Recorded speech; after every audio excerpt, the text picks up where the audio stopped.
Okay, so here it goes. This is my gaming timeline. My name is Andrew. I am 31 years old currently in the year 2025, and I am a gamer. Okay, and I thought it would be pretty fun to go back and look at all the different games I played throughout my years. And this is going to not be an exhaustive list for sure.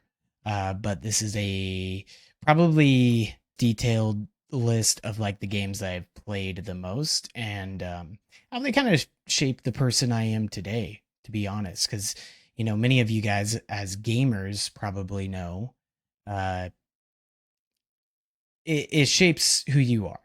Really, it does. And the games you've played throughout your years really has a big influence on like the games that you're playing now, and or at least there are transferable skills, and yeah, just other than that, this is just straight up nostalgic. I haven't seen anybody else do something like this. I think this is kind of a more unique kind of video, but I'm hoping that this is something I might catch on because honestly, I'm interested in seeing um not only like some influencers, try out some of this kind of stuff, just like going through the games that they played throughout their years, but just regular people because everybody has a different background and it kind of helps, um, you know, help you get to know somebody. Because you can, through a narrow scope in their life, you can see what games they've played and, kind of tell who they are as a person a little bit more. So, born in 1993, 7/11/93. Uh, get your free Slurpee. You're welcome. Okay. Um, yeah. So for the first couple of years of my life, right, a little too young to be like really gaming. I'm sure that there was, I got handed like Pong or Super Mario. There was definitely some like Super Nintendo, um, yeah, some Mario Brothers, uh, Donkey Kong kind of. I definitely wasn't playing a lot, right? First couple of years, so obviously there's a gap there. And then I kind of put this N64 just in general. Okay, I have some N64 footage of just like Pokemon Puzzle League, not my footage. Just a long play footage on YouTube. Uh, this probably wasn't out until the later half of like me playing anything on N64. I don't think we even got one until like after 1999, but I do remember playing some of this game back in the day. I mean, this was definitely one of my favorite games back in the day. It's a really involved puzzle game, very intense. This very hard mode took me hours and hours of grinding, um, and honestly played it for years after as well. So it was a very fun game. Um, but I don't even have it as on there as a particular game because honestly didn't spend that much time with it. Uh, there was a little bit of N64 in my early childhood, but again, like didn't really play a lot. I was just being a kid, up until about 5, 6 years old. There was not a whole lot of video games around, which makes sense back then. It wasn't as available as it is today. Um, so I'm pretty sure with Pokemon Red, I'm just gonna play a little bit of Twitch plays Pokemon in the background, but yeah, Christmas of what, 1998, I got a Game Boy and I got Pokemon Red. I'm assuming it's 1998. That sounds right to me. I was 6 years old.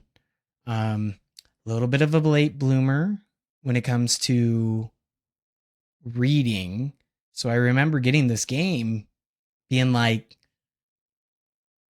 Mom, Dad, I cannot read. I love Pokemon. Don't get me wrong. Like I've seen the show at this point for sure. And this is like the most exciting thing I could have possibly have gotten for Christmas. It was the thing I wanted. I'm sure. Or maybe I didn't even know I wanted it, but didn't even know it existed, but this is what I wanted. And it essentially taught me to read because, I'd be giving the game to my sister a lot, being like, hey, I don't, how do I save? After I'm sure losing the entire game and getting frustrated with it after my first couple of PlayStation or play sessions. And I would give it to my sister, be like, hey, save this for me. Save this for me. What does this say? How do I get out of this menu? And I started getting tired of that. So I started getting interested in reading. I know that sounds crazy, but for early childhood, I had no care in the world about letters, the alphabet. Just wanted to go outside and play mostly. Um, but this game gave me an incentive to start reading. And I actually, again, a late bloomer. I had kind of a early, I had kind of an early birthday for going into kindergarten at 5 years old. So I got held back in kindergarten because like I was not even close to reading, and even like going into first grade, which would have been September of 2000, I still didn't really read that well. But as soon as I started playing like Pokemon Red, or I suppose it took me probably a better part of the year, but as soon as I started playing Pokemon Red and I like started really being interested in the game and trying to get it done by myself because it was, I was annoying my sister, asking her to have to help me with it all the time. And I couldn't play with my friends uh, on the game as much as I would have liked. So getting this game gave me an incentive to really want to learn to read. And I thought that was really important for my early childhood. Um, like it I needed an incentive at that point to want to read, right? And I think today, video games have evolved so much that some parents are really not okay with their kids gaming at all, not even knowing it's a thing. Which I get and I respect, but incentive could be a powerful thing. And I urge you, if you're a parent who thinks video games are bad for development, I would say be careful with that because there are a lot of skills that you can learn from gaming. However, I would definitely not recommend just giving them a controller and letting them go play over there while you're doing your thing. That's not going to work out very well either. I think back in the day, it was a lot more or a lot less involved overall.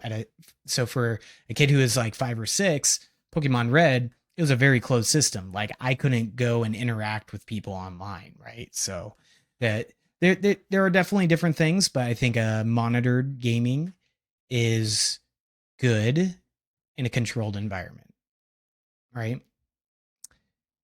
So yeah, that I played that until about 2001. I'm sure I played it after. I definitely played the Pokemon games after. It was just not as extensively as I played Pokemon Red. And essentially, I'm putting up Twitch Plays Pokemon. That was essentially how I played it back in the day. Like the first year, not knowing how to read even. Like some of these names up here of the Pokemon names, like I kind of had names that, well, I didn't set nicknames usually, but like if I did, they were probably like just a bunch of A's and random letters because that was about where I was in development at that time. But obviously, again, it gave me incentive to move on and learn, and it was a really good vehicle for that. So yeah, up until about 2001, definitely playing a lot of Pokemon. Still some N64 stuff. That's probably where I was playing Pokemon Puzzle League the most as well. Some other Nintendo 64 games, just not extensively, like Zelda games like Ocarina of Time and Majora's Mask, I think is the name. I'm not a big Zelda fan. It's a good game. I didn't have the patience, especially back then, to get through it. Um, the next game that I really started playing a lot is Halo 1. And I have some long play footage, again, just from YouTube, not my footage. Um, see if this can't look a little better, though. This, I remember this being like, um, we had gotten the original Xbox. My brother, who was 8 years older than me, came home with Halo. And I think it was why he got the Xbox or something. Maybe he got it for Christmas. It's a little fuzzy back then. And I remember seeing him play Halo. And I mean, I'm sure many of you guys can relate. Games were not very graphic intensive back then. And playing Halo from like Pokemon Red and maybe like, like Pokemon Coliseum, but kind of like cartoony stuff, Zelda, maybe Mario 64. That was kind of like the how far 3D gaming went at the time. So like Halo, first person shooter was insane. I'll put this footage on, sorry. Um and I think my parents were not exactly happy with me starting to play it, but they allowed it. They didn't really want to say no because I was having so much fun. Even though there's guns, there was a lot of like shenanigans you can get into with that. There wasn't any online play. I was just playing through the campaign. Like this, I remember, which it was the Assault on the Control. I played this so much because you could get in a Banshee. I remember the Banshees. Something about a Banshee. You could, you could get in the ghosts, you get in the tanks. It was a really fun, like, and I probably played this one level. Um, yeah, and I can remember seeing it. Oh my gosh, nostalgia hitting hard right now just watching this footage. I remember playing this level with my friends across the street over and over and over again. And they weren't they weren't allowed to play as many video games, so when they came over, this play co-op, run through this level because it was all of our favorites. We tried to get in the Banshee, I think. There's a certain point where you could do that. Um, and yeah, just playing through Halo, I could never play it in Legendary. It was just my introduction. My hands were not big enough for the giant Xbox original controllers. Like, those things were massive. I'm just gonna pick up like kind of a third party Xbox controller now, right? This thing, this thing, is probably half the size as the original Xbox controller. And I probably had half the size of hand. So man, I could not reach all the buttons on that original Xbox. It might have just I don't think it even had bumpers. It was just triggers, black and white buttons, A, B, X, Y, a little D-pad and an offset stick, just like normal Xbox controllers now, but fat, I guess. This game was great.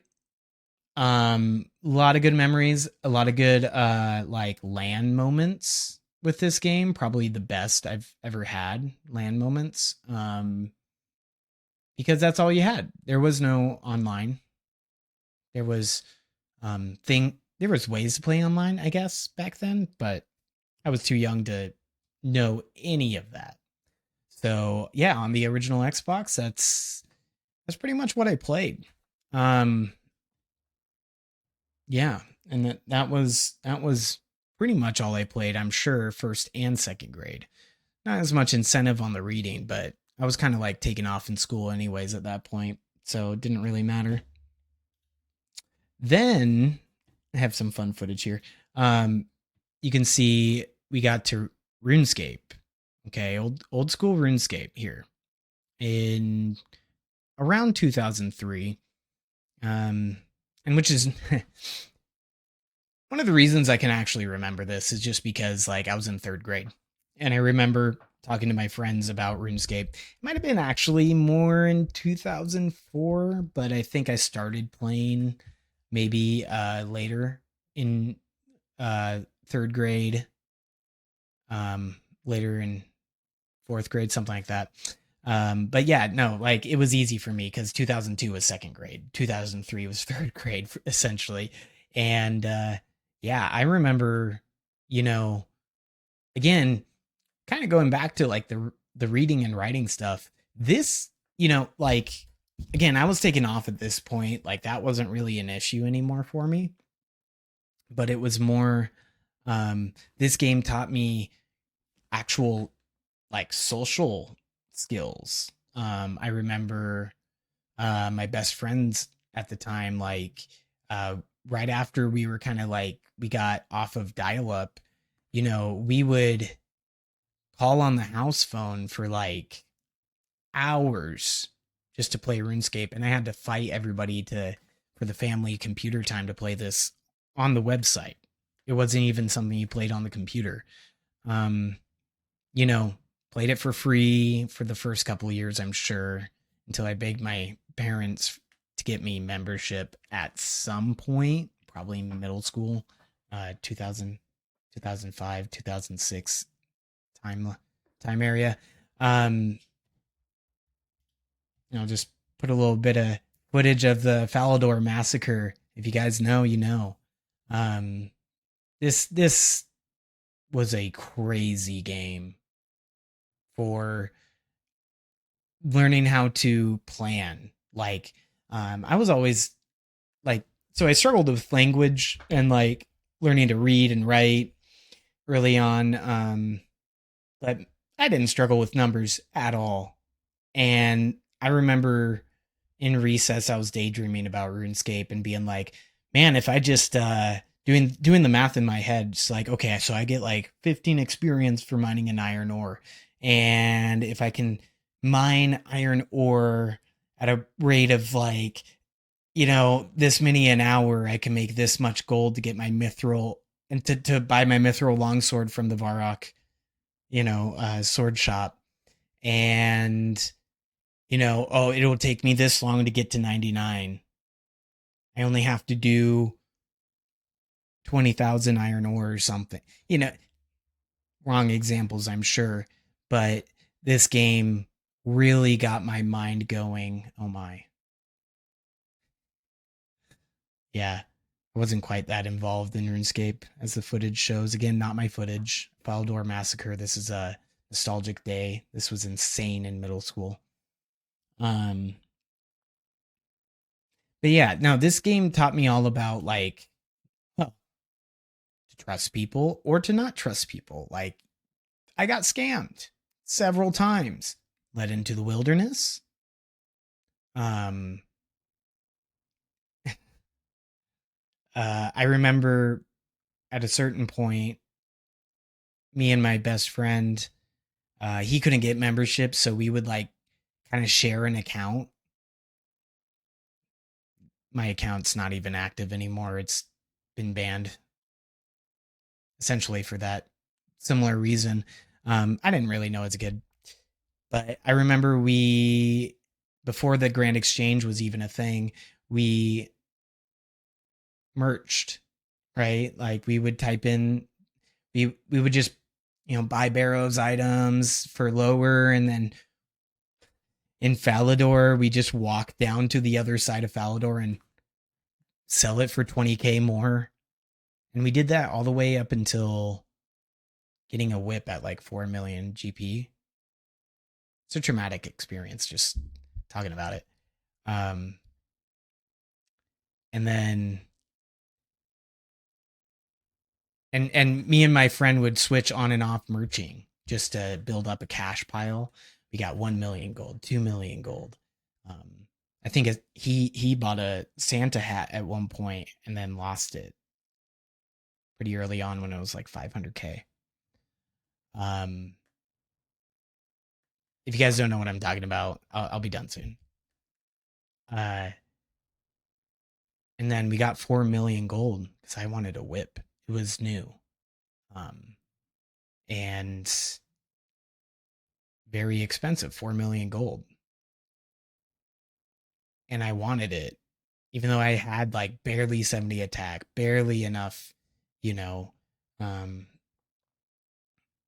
I my again, I was playing this game completely inefficiently. I was still very young. I didn't know what I was doing, so yeah, he I we got a whip and I just wanted to start using it. It was like 4 million gold. I'm like, I'm gonna use it now. Awesome. And then this and if he ever sees this, he'll remember. I log off of the whip. I'm so happy. And then I log back in. Oh, we'll just keep going on that. Log back in and he had sold the whip. So I call him up on my phone, house phone, and I'm like, sorry, the wrong order, but essentially I'm like, oh, I want another whip. So I just went to a random world, said, hey, anybody buying a whip? I'm buying a whip, 4 mil, 4.5 mil right now. Give me a whip. And I was just like quickly just tapping through. And it's like, oh, cool. He has a whip. Cool. 4 mil. Cool. Throw it into trade. Accept. He had taken out the whip. I lost 4 million gold that I had worked weeks for. Right there. I remember calling up my friend and blaming him because he sold it in the first place. And like, I was angry. Yeah. Goes to show, like, some of these games were good for my development. Some of them maybe not. Like, there are some life skills I definitely learned from RuneScape, like money management and like not being scammed. It didn't work perfectly. I've gotten scammed, unfortunately. Um, but at least it made me skeptical. Like, I was skeptical of ads on the internet much more. I was skeptical of people. I would make sure that I actually could trust people first. So those, I mean, I suppose those are some life skills. But it was not great when things didn't go well. It was like, if you guys don't know, like, if you die in RuneScape, you just lose your stuff if you can't get there, and it'll just pop up on the ground and people can pick it up. And so there were a couple of times where I lost it because I had lost items that I worked for months for, and that's devastating for a child.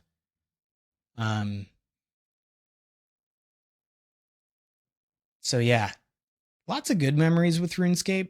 It did give me some incentive to learn some economy skills. It gave me some incentive to like really be thinking about practical math, like that would be useful later on with money.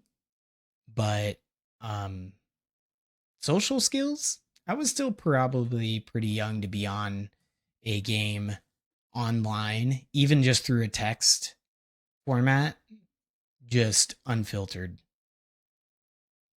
There's still a lot of things I really didn't know, like the meaning of. So, again, when it comes to a development standpoint, like, things were pretty rudimentary back in the day.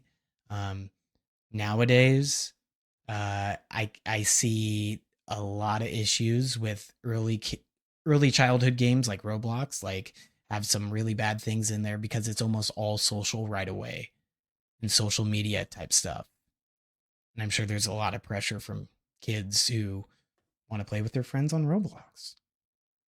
There are a lot of dangerous things out there. Like, either way, I digress. Taught me some good things, taught me some not so good things, I think. back in the day.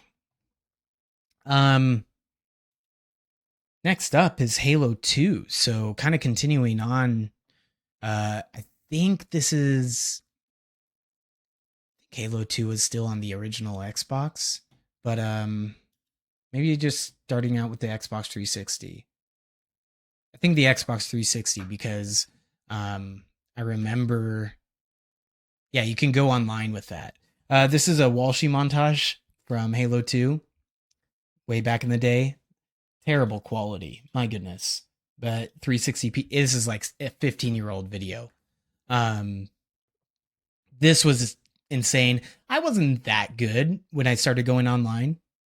I was like around, yeah, let's see. Yep, I was 11. I remember that so vividly, being 11 years old. And boy, was I one of those squeakers. Okay. If you were older than me and you played Halo 2, I'm sorry. I was that 11-year-old. Okay. I would be on the mic, hot micing it up every single game, ranked. I even made friends with like people who are way, way older than me playing Halo 2 custom games. Again, wouldn't recommend, right, for parents. But man, was it fun. Halo 2 was good. I was addicted for sure from 11 on. Halo was the game for me. And again, I wasn't really good right away, but yeah, you put in the hours, you know. And all of these games that I'm putting on the screen, I would say are 1,000+ hours at least. That's, there was a lot of time back then. And of course, I played a variety of games. It wasn't just all this one game, but this is like the game that I was playing, right? And being online, like, man, I would have sleepovers, and all we would do is play Halo, right? And we'd switch back and forth playing ranked. Um, Again, like with, especially like if people came over who didn't have these kind of video games at their house, they would love to come over and play this. Jake, if you ever see this,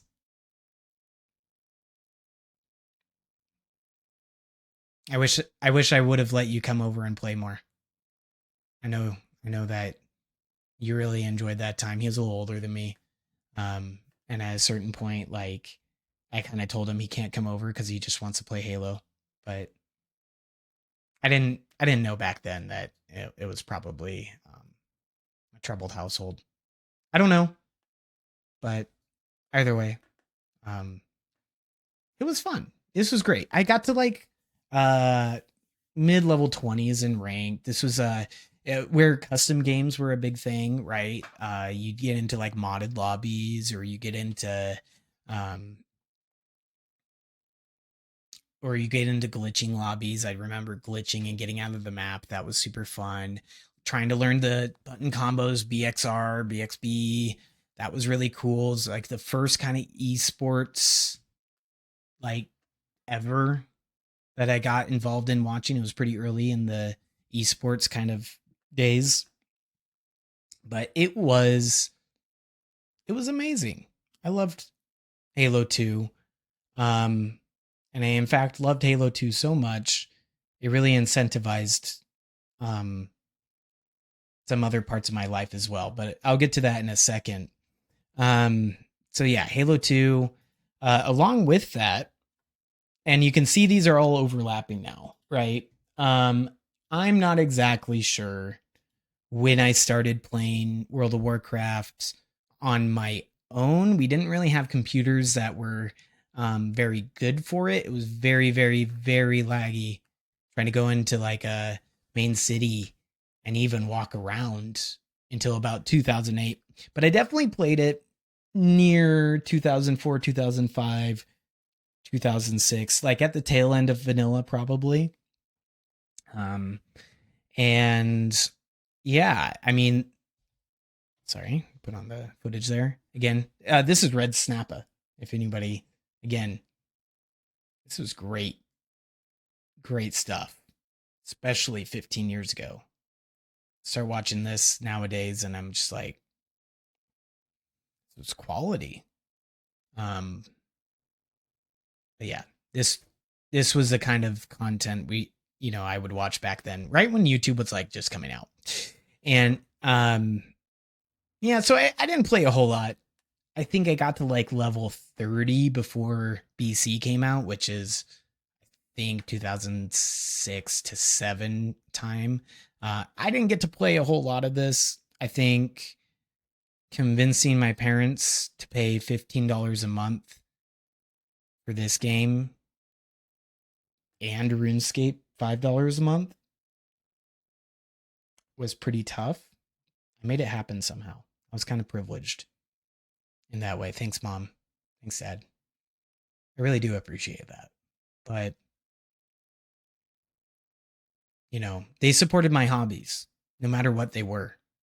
Um, that kind of comes into play here in a second. But yeah, World of Warcraft, it was great. Didn't really get too involved. I was, played all the classes, never really got too far. I only got to like level 30 and it was fun. It was really challenging. Um, Especially back in the day. Again, I was pretty young, like 12, 13, something like that. And, or younger. Yeah, it's still like 11 or 12. I think that's about right. Um, and it was a great experience. And it wasn't as toxic as RuneScape. I'll be honest. Like World of Warcraft didn't have that toxicity at all. It was just fun. Totally confusing, and I could barely get through a Dead Mines run. I'm sure. Uh, and like getting through Stranglethorn, that's where I pretty much stopped. It was just too hard. Yeah. So yeah, with all that, um, I was probably really into this game in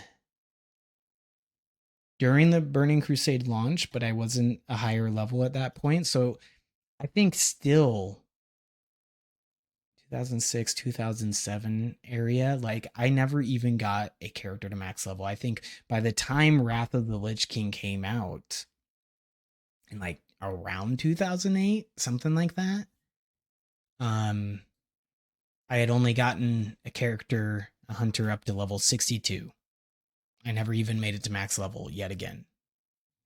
And in fact, a level 70 character was like crazy to me.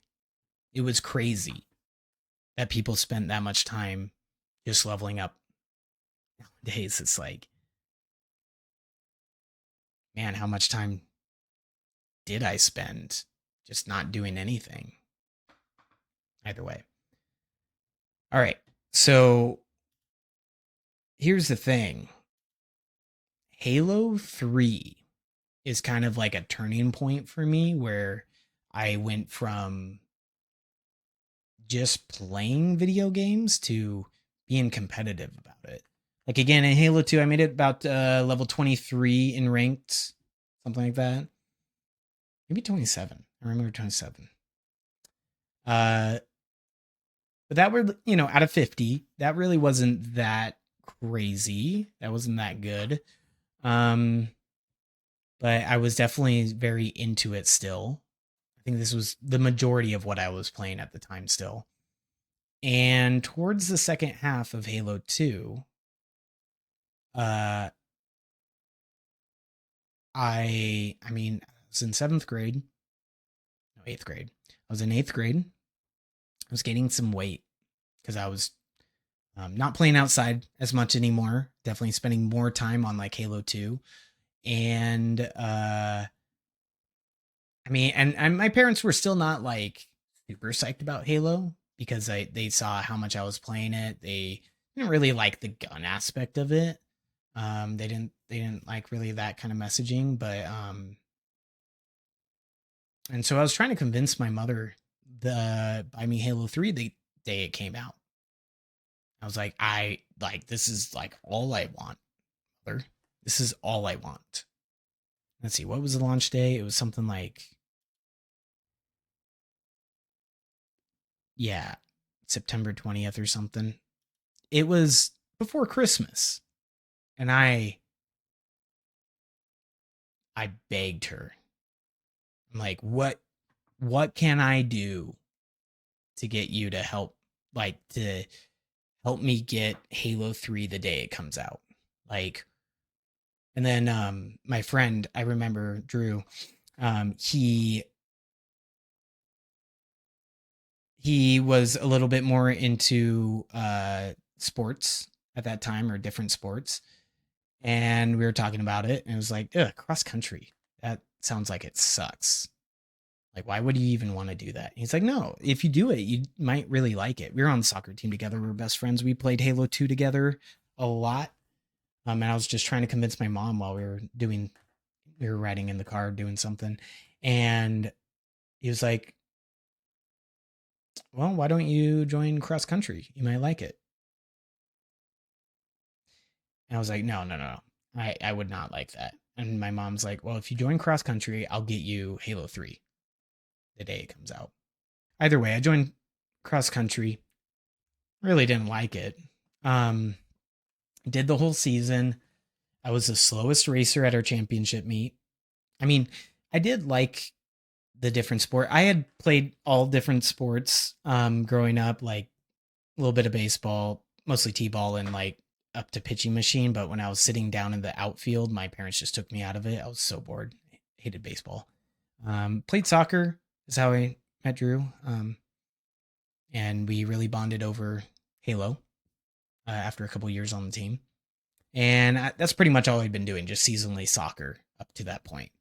Um, and cross country sucked, but I did lose some weight at like 8th grade. I wasn't just sitting around anymore.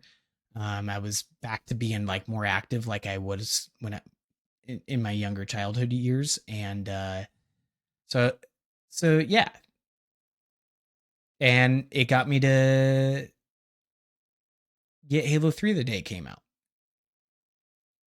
And in fact, it kind of set me on a career path in a way. I'm a swim coach right now, and after cross country, I was like, you know what, I like that, but cross country, it's like running kind of sucks. Let's try swimming. I didn't even know how to swim, and I just joined a club team at like 14, and like now I'm a swim coach. Just to give you some insight into my life, but uh, it was because of this game, essentially, is what I'm saying. Like Halo 3 did actually make a difference in my life in some weird roundabout way. Um, but I wouldn't say that part was a positive or negative. It just so happened to be like an incentive for me to like actually get active and try some different stuff. Because I would not have tried swimming if I hadn't done cross country in the first place. I guarantee it. Ended up being an okay swimmer, mostly just like the sport as a well, I mean a lifelong sport. It's the best sport as a healthy human, and I always enjoyed racing. Okay, again, this is not an exhaustive list of what I played. I played plenty of like Midnight Club, Project Gotham Racing, kind of early Xbox kind of stuff like that. A little bit of Need for Speed, a little bit less so, but mostly Midnight Club and Project Gotham. And yeah, I always liked racing, and but running sucked, and I sucked at it. So swimming was a lot more fun. It was 3D. Um, got good at it pretty quick. Spent a lot more time on it. Um, and with Halo, back to the game. My goodness, big tangent. Back to the game. Halo 3 is when I actually kind of got good. Like I was kind of hitting those years of like later middle school where I was, I was really getting a little bit more coordinated on the controller, and I could pull off some of these. I mean, this is crazy good. Like it's a montage, right? I wasn't even close to this good, but I got to the point where I was like level 45 again, not the highest rank, but out of 50. It was pretty good. I remember 46 and Lone Wolves, Team Slayer, and Team Slayer BRs. I remember, and snipers. For some reason I could get 46, I could not get 50. Um, but I mean, essentially, it was an extension of Halo 2. I just got more competitive at it, and man, I played the heck out of this game for many, many, many years, and it launched me off on a career path, literally. Around the same time as well, COD 4 came out. No, I'm just going to mostly skip through this. I was definitely more into Halo at this point, and I probably got into COD 4 on the later half of its cycle. I played a little bit of COD 2, COD 3, but it was like, not that good. And then when the perks came out in COD 4, that was pretty cool, but I was still like not that good at it. Um, it was fun. I would get, kill streaks. That was cool, but felt like kind of a cheap way to play. I really was into like the four shotting, like strafing and Halo 3 competitive scene. So I was like not super into COD 4. Um, and I kind of joined it, I think, pretty late in its cycle. But it was a fun game. It was a good introduction into Call of Duty. Um, but this is where Modern Warfare 2 comes out. And, again, I kind of started out with this game like doing okay at it, right? But it wasn't like I wasn't skilled at it until I started. So, shout out Woody's Gamer Tag. This is your gameplay from like years and years ago. Um, I watched him, Wings of Redemption, you know, and, all these COD YouTubers that were coming out at that time. And I got good. I went from like, maybe a 1.1 KD, and I started tryharding so hard. I got headphones for the first time and ran dead silence, and I would just listen and sit around a corner. And I made my way up to having like a 2.2 kill death ratio by the time the game came out overall, which I mean, I was very proud of. Like that was insane to me. Um, but I'm gonna have to pause it here.